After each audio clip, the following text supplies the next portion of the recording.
The Legend of Zelda Breath of the Wild represented an important juncture in Zelda history by introducing classic Zelda concepts to a fully open world and a non-linear structure.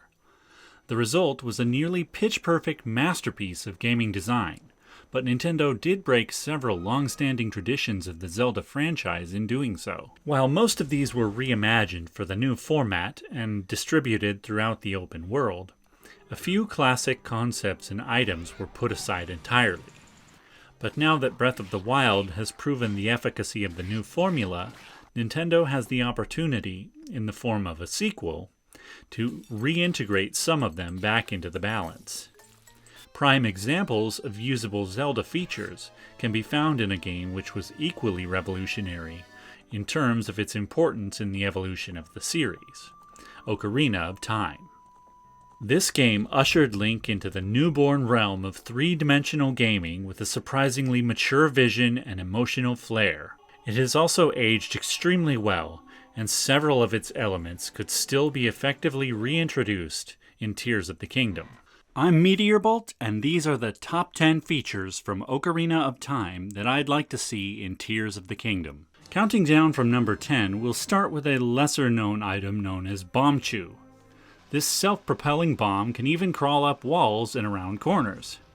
While barely necessary to complete the game, Bombchu was an inspired way to take advantage of the eccentricities of 3D gaming, and is probably one of the easiest items on this list to incorporate into Tears of the Kingdom's combat system, perhaps as a craftable combination of other items. And it could be made even more adorable when rendered in the new animation style. Coming in at number 9 is something that would require more significant modifications to the game structure, but could be accomplished with some thoughtful effort. I'm talking about a true magic system. Ocarina of Time featured a magic meter which could be consumed by performing powerful spells such as Din's Fire or Nehru's Love, using certain items such as magic arrows or the Lens of Truth, or performing Link's iconic fully charged spin attack. Some may argue that techniques with limited use, such as Daruk's Protection or Urbosa's Fury, are Breath of the Wild's equivalent to a magic system, but adding an additional mechanic for refilling Link's magic meter under specific conditions, rather than simply waiting for them to recharge, could add interesting complexity to the considerations the player must make when choosing when and where to use magic.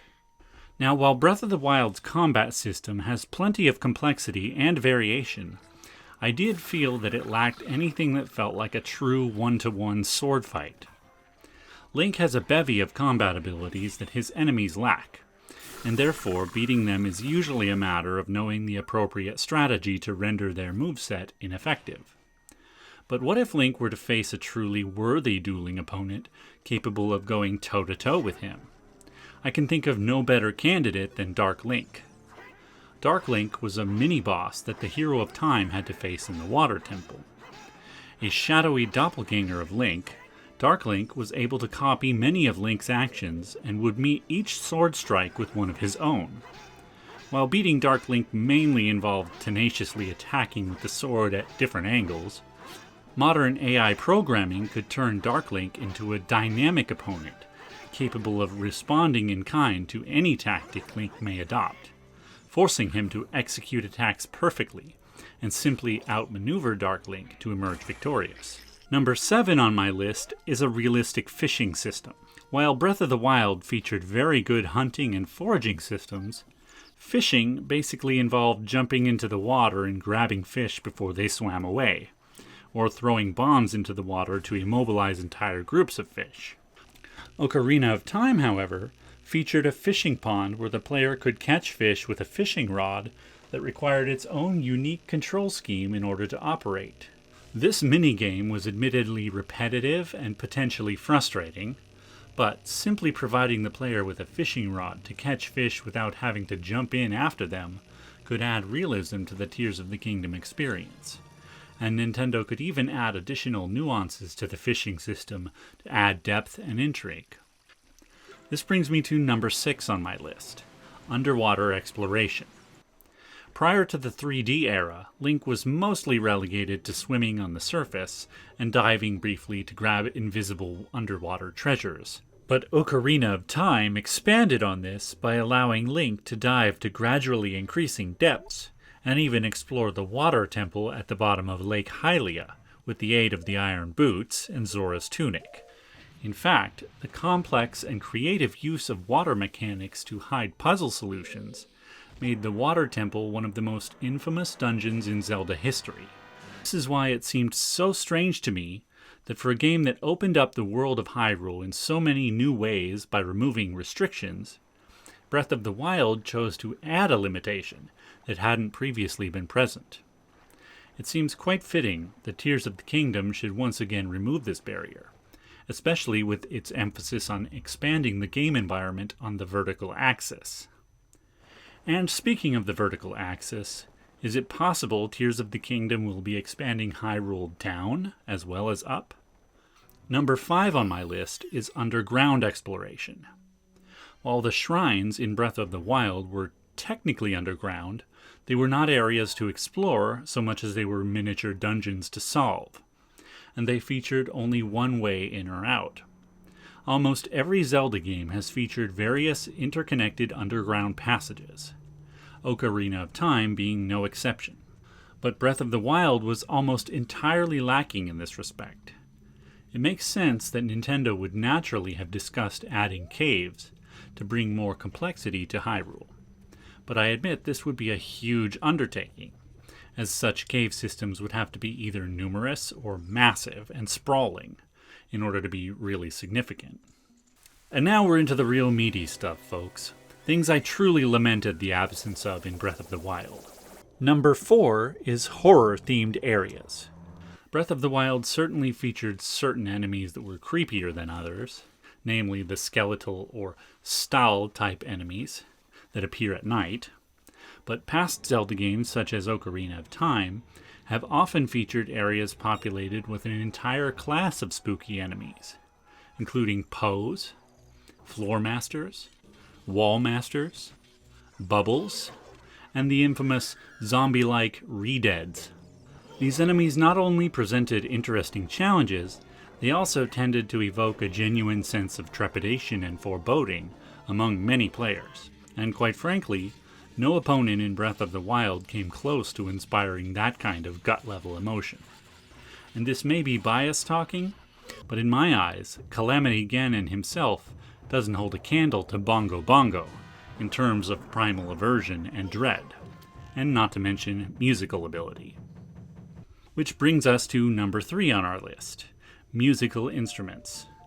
While every Zelda game, including Breath of the Wild, featured memorable music, Ocarina of Time began the tradition of providing Link with a musical instrument capable of evoking various magical functions by playing songs which he acquires throughout the game. In fact, the titular Ocarina of Time is capable, among other things, of opening doors, summoning a horse, changing the time of day, and even transporting its user to certain locations throughout Hyrule.